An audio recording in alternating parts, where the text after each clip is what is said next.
名43歲日本男子曾經一度夢想成為一名街頭藝人，點知因為沉迷賭博，負上大約600萬日元，即係大約港幣30萬債務，甚至一度要露宿街頭。佢而家重拾兒時夢想，以街頭賣藝為生。佢會舉住一塊我大力讚揚你嘅牌仔，以吸引街頭客戶。據報道，該名男子自稱讚美大叔。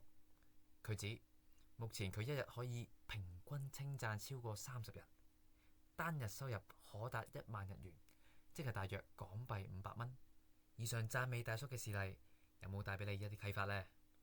原來讚美嘅說話係咁有價值，唔少人會為咗聽讚美嘅說話而俾錢，因為讚美嘅說話其實係蘊含住情緒價值。當你可以多啲向身邊嘅人帶嚟情緒價值，你嘅人緣同事業機會都會好，人生自然更順利。你喺讚美大叔身上學到啲咩呢？歡迎留言話我知，關注我學兵法，百人爆數。